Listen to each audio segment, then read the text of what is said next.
Mr. Ridgway, you may proceed. Thank you, Your Honor. Please, the court. Counsel. Good morning.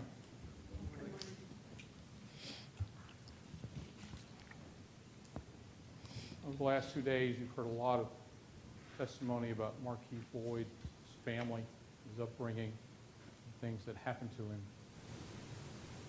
But I want us to remember why we're here.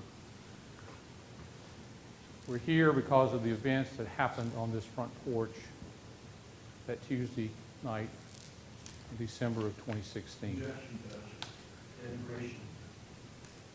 Overruled. We're here because this person died at Markeith Loyd's hands, and the child that she carried died with her. That's why we're here.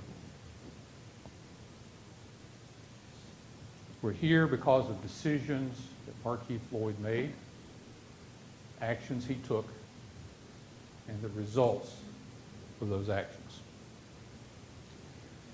The judge has outlined for you the way that you should proceed with your deliberations, and I think when you look at the verdict form that she will send you, what you'll see is it provides a nice step-by-step guide to how you go about deciding this case.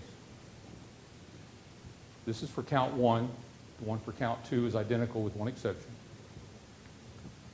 First thing you do is determine have the aggravating circumstances been proven beyond a reasonable doubt.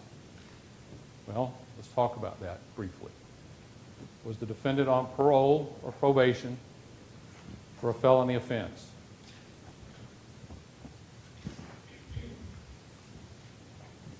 In evidence, the judgment in a criminal case, the United States District Court for the Middle District of Florida,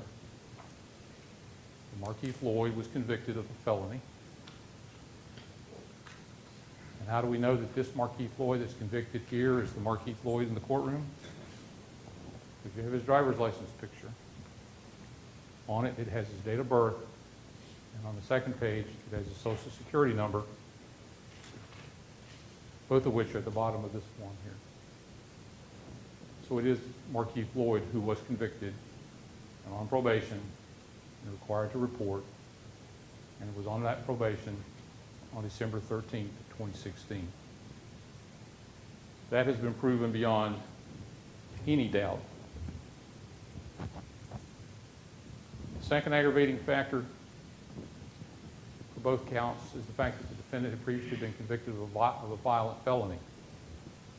You heard the testimony of former Officer Herb. Here is the certified copy showing the defendant was found guilty of battery on a law enforcement officer. Attached to that document are the fingerprints that were taken at the time of the conviction. Here are the fingerprints of the defendant, and you heard the testimony of the examiner that these fingerprints and these fingerprints came from the same person. There's no doubt Markeith Loyd, previously convicted of a violent felony. But that's not the only violent felony you can consider, and frankly, it is the least significant of them. Because while it's only one factor, the fact of the matter is there are 5 violent felonies as each one of these murders. 4 of them you have found. When you're considering the murder of Sade Dixon, you can consider also the fact that he's been convicted of causing the death of the unborn child. You can consider the fact that he attempted to murder Ron Stewart, that he attempted to murder Dominique Daniels, and he attempted to murder Stephanie Dixon Daniels. And when it comes to count 2, which is the death of the unborn child, in addition to the attempted murders, you can also consider the fact that he's been convicted of the murder of Sade Dixon. And while all of those combined only constitute one factor, the sheer weight of the number and the violence of those crimes is what gives this aggravating circumstance so much weight and significance. When it comes to count 2, there's an additional third factor, which is that the victim was under 12. Clearly, the unborn child was under 12. that aggravating circumstance has been proven.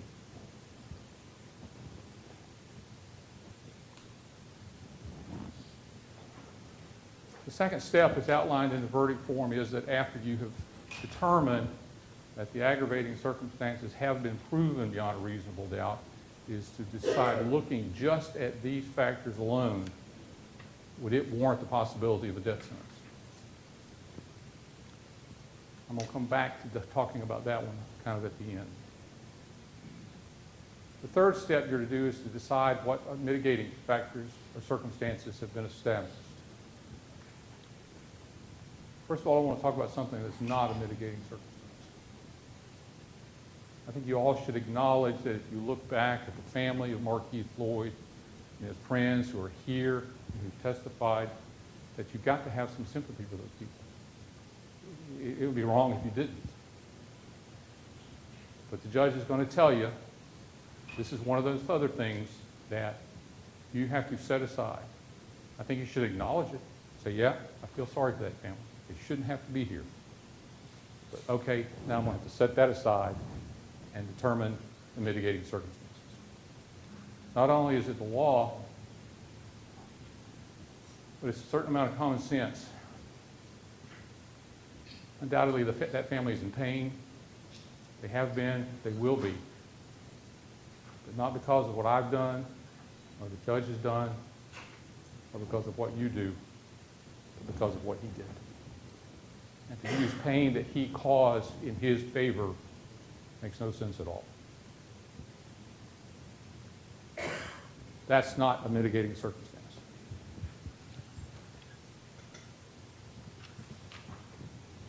While I'm sure Mr. Linneman will provide you with a list of the things he thinks are mitigating in this case, I'd suggest you'll find they fall into two broad groups. Questions about his mental health and the things surrounding his family and his upbringing, his life experience. I want to talk about the mental health issue and the doctors that came in here and testified. But the judge told you that doctors are just like any other witness, except they can give their opinions, but it's up to you to decide whether or not you think that opinion is valid. You have to look at things like, did they have a basis for it? Did they know what they were talking about? Does it make sense? Is it supported by the evidence? Is it consistent with the other opinions? Considering those, I want to go through and talk about some of these doctors. Dr. Sade, who was the neuropsychologist, gave almost 50 tests. And on one of those tests, the MMPI, there were two scales where there were spikes. And other than that, there was nothing abnormal in any of these tests. Maybe most importantly in what Dr. Sade had to say was that some of these tests were looked to specifically look for brain injury. And what he told you was you found no residual effects of neurological trauma as a result of any head injuries. So all of these beatings and other things that you heard about didn't have any residual effects. They had healed. There was no effect on his brain by his own doctors. So what did Dr. Sade say? Well, one thing he said is that he didn't think the defendant was schizophrenic, which although Dr. Dunn said he was, and it was so obvious, you could just tell by looking at him that he was. But Dr. Sade couldn't see it. Dr. Sade says, well, taking the entire clinical picture, I think he suffered from a delusional disorder. What clinical picture? The 2-hour interview he did with him? All this other stuff he saw, he just sort of lumped it all in there and said, oh, it all supports that and the MMPI, the holy grail of testing. We know he suffered from a delusional disorder. What was the delusion?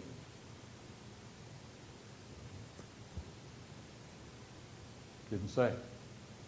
We heard about, oh, he doesn't trust the police, he doesn't trust the system, all those other things, but he never told you that that was the delusion. And most importantly, he didn't relate it to the crime.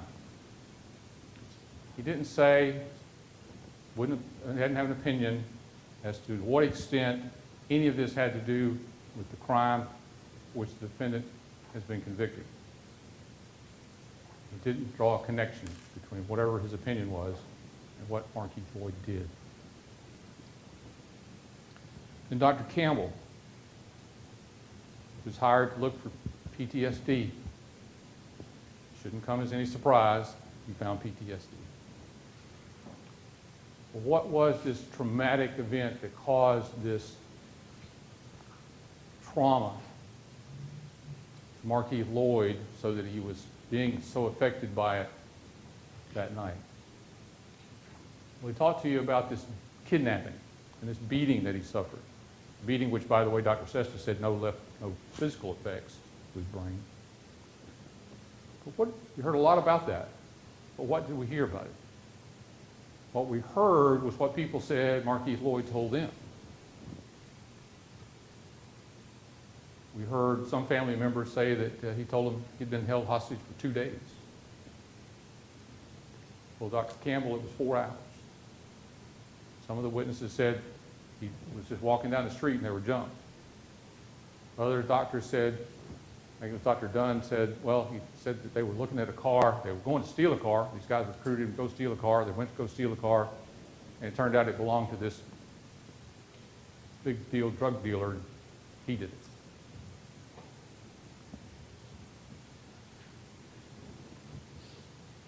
But whatever happened, are you to believe that over 30 years of life experience and all the things that he's done and places he's been, that experience has so traumatized him now that he's still suffering from the effects of it? The other traumatic event that he told you about was his mother beating him so severely that the mother became physically exhausted and just couldn't go on anymore. Nobody else said anything about that. Some of the doctors said there was no trauma in the family. There was no violence in the family. Some said, well, they would get spanked. Whipping, as my mother called it. Okay? But nothing like what Dr. Campbell described as being this great trauma in Markeith Loyd's life. The other thing he did is he gave them this test, this ACE test. Now, the ACE test is not to detect PTSD. It's a simple yes or no question. You take the patient's word for it, and then you score it. Well, Dr. Sade was kind of selective about that. When it came to questions of abuse in the home, the defendant said yes, so we take his word for it. He didn't go behind that, talk to the other doctors who said, well, he didn't tell me that, or what he told me was different. He took his word for it. But when it kind of come down to question 9, question 8, about seeing the question about mental health and issues in the family, Markeith Loyd had no answer, according to him. So he went out and looked at other sources. And the other doctors told him they thought the mother had mental illness, and so did others, so that's fine, that's enough, he'll score that as a yes. And the defendant lived in a home where there was alcohol or substance abuse. 6 months when he was 14 or growing up, he didn't hear anything about drug or alcohol abuse in the first 7 or 8 years when he was living home with his mother. Mr. Loyd. You didn't hear that evidence. It's inconsistent, but it's still enough that Dr. Campbell is going to score it as a yes and add it to his total. The ACE questionnaire is meaningless in this context. And all this was supposed to be stuff that happened before he was 18. The other test was a yes or no test. Take the defendant's words for it. Keeping in mind this is a defendant that the other doctors say has broken from reality, is delusional, but he's okay to take his word on how to take this test. So Dr. Campbell comes to the conclusion that because of these things that happened 30, 40 years ago in Markeith Loyd's life, today he suffers from post-traumatic stress disorder. And what are his triggers? What sets him off? One was nightfall, darkness, because that's when all the trauma occurred. And he talked about avoidance behaviors. You try to avoid the things that trigger your behavior. Well, on December 13th of 2016, Markeith Loyd was out after darkfall. This was 8:30, 9 o'clock on a December night. It's been dark for many hours. He wasn't triggered that night by the darkness. And he tells you that he's triggered by conflict. He tries to avoid conflict. But he had a job working as a security in a nightclub, where his job is to deal with conflict. It didn't prevent him from doing that. It didn't interfere with his life on the 13th. That day, he was at a club. He's going out. He's seeing people. He's not at home hiding and avoiding the conflict. It did not interfere with his daily life, which was one of the requirements for it to be PTSD. And then there's Dr. Mayer. Now, Dr. Mayer, like Dr. Pritchard, didn't do any further testing, was satisfied with Dr. Sesta's testing, took his test scores as being valid. And then he used what he called an interaction process, which when he describes it, I think what most people would say is he talked to him.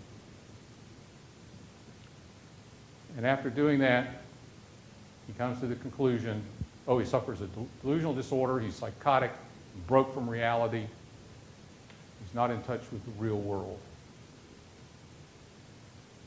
What was that delusion? Again, we don't know. He never said, this is the delusion that motivated him or drove him. But whatever it was, that delusion and the disorder he suffered from it and the psychosis that he suffered from it is what was driving him the night of these murders. But both he and Dr. Campbell both said it was his reaction to being attacked. It was his reaction to perceived violence. That's not what happened. There was no perceived violence. Sade Dixon had come out with a gun for whatever reason, but that threat was now gone. It was in his back pocket. He didn't react because of a delusion or post-traumatic stress disorder to some perception of violence that night.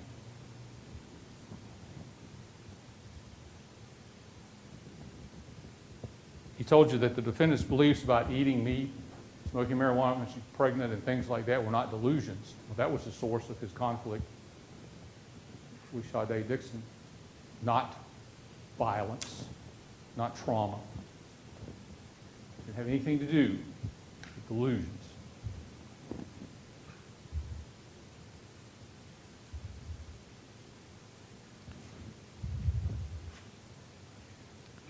Then there was Dr. Dunn. Dr. Dunn told you that the defendant was schizophrenic, and you could just tell it by looking at him, just by talking to him. But none of the other doctors were able to see that. Dr. Dunn talked mostly about racism and how it affects particularly young African American men.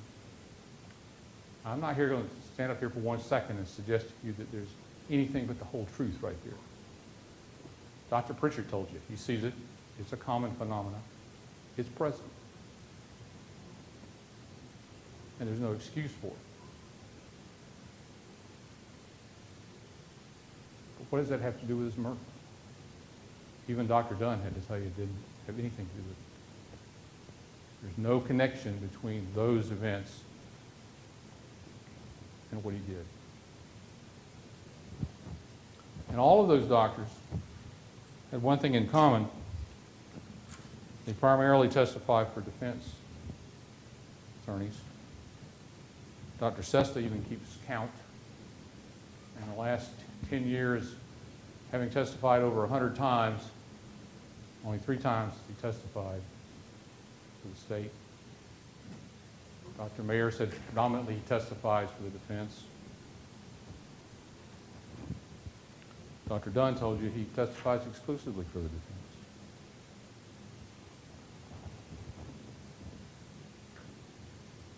One thing none of the doctors, they all had in common was that none of them had any reports of prior psychiatric diagnosis or treatment other than this vague 3-day stay in some sort of a facility when he was much, much younger. What that facility was, why he was there, what he was treated for, we don't know. But nothing else since an adult, as an adult, had anybody diagnosed him or treated him for any of this. Having spent over a decade in federal prison, he had never been diagnosed or treated with any kind of a psychotic disorder or treated with psychotropic medication. By his own admission to the doctor, the defendant said, "I've never taken any medicine."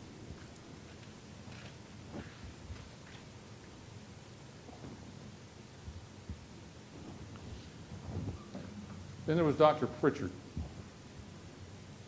And I don't want you to confuse Mr. Linneman's broad accusations with Dr. Pritchard's testimony.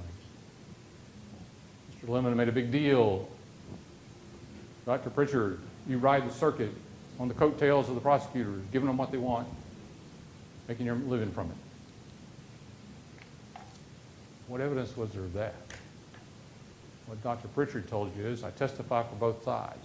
Generally, it's more for the state than the defense, but it's 60-40, 70-30. He doesn't keep count. He told you that right now he's working on 9 death penalty cases, 5 of them for the state and 4 of them for the defendants. You heard on when I recrossed him, one case he's worked on, case Mr. Buxman is handling, where he was hired by the state, and he gave an opinion that was not only favorable to the defendant, but resulted in the death penalty being taken off the table. Dr. Pritchard said, my job is to go in there and tell you what I see and come report it. Whoever it helps, it helps, it hurts, it hurts. That's my job. That's what he did here. He didn't tell you that Markeith Loyd doesn't have issues. He told you he agreed with Dr. Dunn about the effect of cultural prejudice and racism. And he sees it often in young African-American males. So that, he doesn't disagree. He didn't question Dr. Sesta's testing methods. He didn't need to look at the score sheets to determine if Dr. Sesta had scored these exams correctly. He took the data sheet that gave the results of them and took Dr. Sesta's word that he had done them properly, just like Dr. Mayer.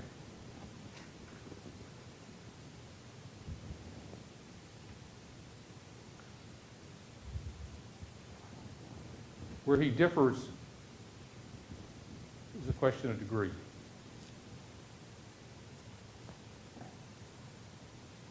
the defendant have paranoia? Yes. Somewhat the result of his culture or his upbringing? Yes. Mild to moderate? Yes. But not to the level that he is psychotic, that he's broken from reality because of it.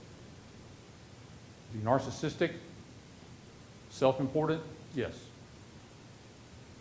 But not to the level of this grandiose delusions that would make him psychotic.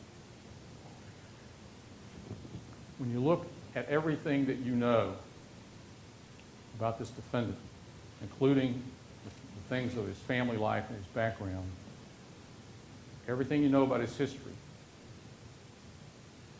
there's no evidence that he was psychotic at any time. And that his mental condition played no part in this murder.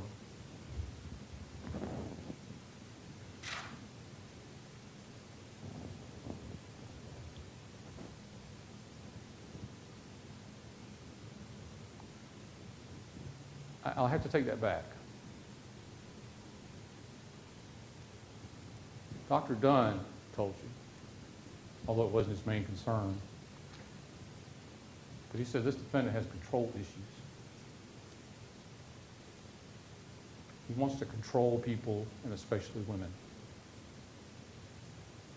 And that's what this murder was about.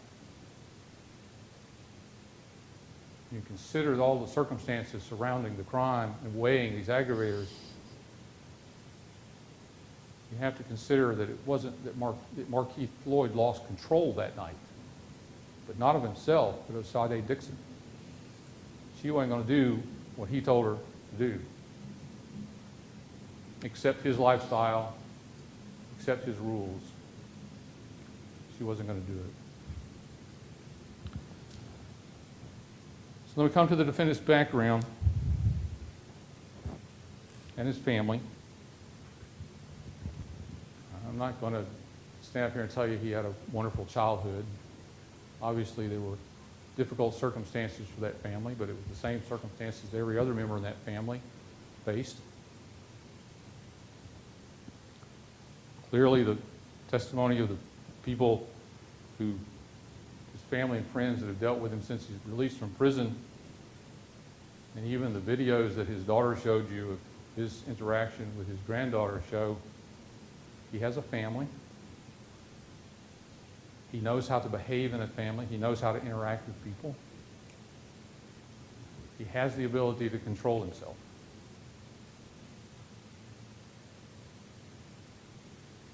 But how does that mitigate what he did that night?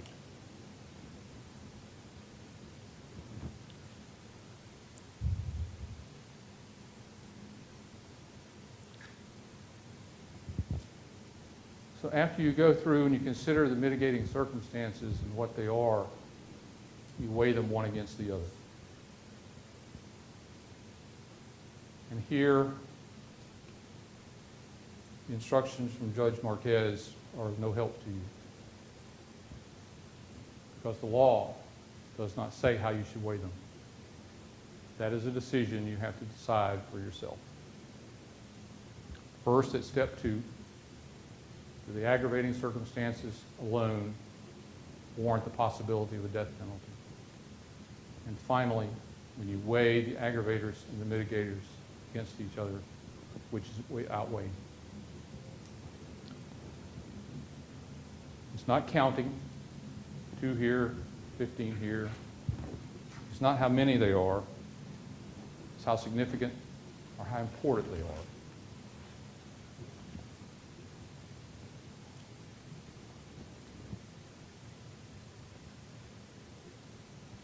When you come to that step 2, you have to consider the enormity of these crimes. Not just that he was already on felony probation, not just that he had already been convicted of 1 violent felony, but that he took 2 lives, tried to take 3 more that night.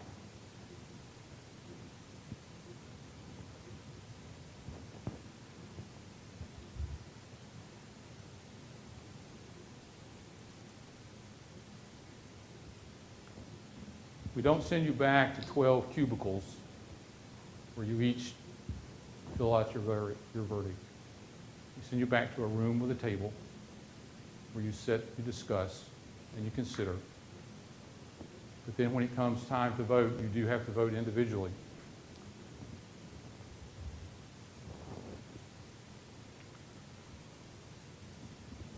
Just like when you returned to this courtroom and the clerk read your verdict form finding the defendant guilty, and the clerk went down the row and asked each one of you, is this your verdict? Objection, that's improper. That's not what happened. Sustain, rephrase it. Just as your verdict finding him guilty had to be unanimous, meaning each one of you had to agree that was the verdict, so too will your decision that the death penalty is the proper punishment here be unanimous, and it will have to be each one of your decisions. And when we went through voir dire, I asked each one of you, when you sat in one of these two chairs, could you be that 12th vote? And you each said you could. Many of you said it would be hard. Yeah, it should be hard. It should never be easy or done lightly. But just because something's hard does not mean it's not the right thing to do. The question is it the right thing in this case? Judge Sheen, that's not so. Overruled. I have a motion. All right, let me see the attorneys at the bench.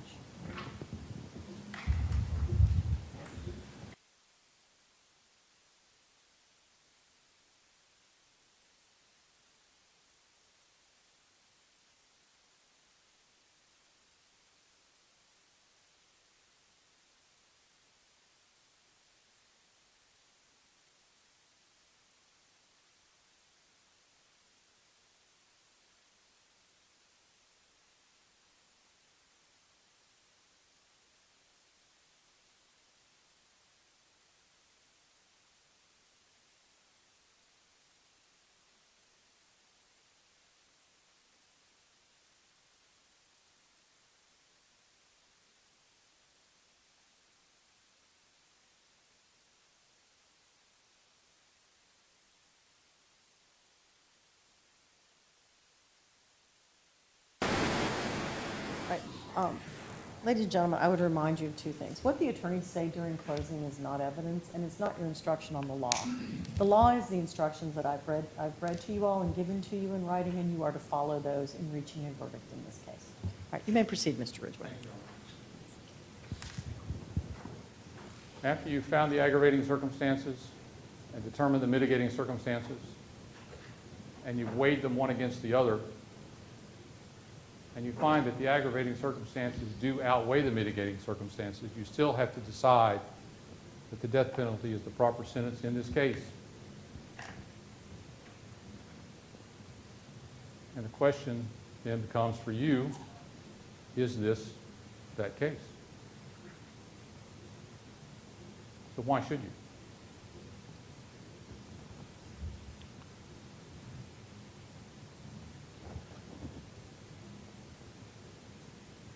The why is in what? What Markeith Loyd did, what he did to this person whose life he took. He took the life of her unborn child. She was his mother. She was the sister of Ronald Stewart, whose life... Judge, waiver of victim Sustained. impact, this is Sustained. violation. Jury is to disregard the last statement. You may proceed. You also found the defendant guilty of the murder of her brother, the attempted murder of her brother, Ron Stewart. And you also found him guilty of the attempted murder of her brother, Dominique Daniels. And you also found him guilty of the attempted murder of her mother, Stephanie Dixon Daniels. When you consider the enormity of what he did, it far outweighs any mitigation. And if the enormity of those actions don't make this the proper case for a death penalty, then what would? Thank you, Mr. Ridgway.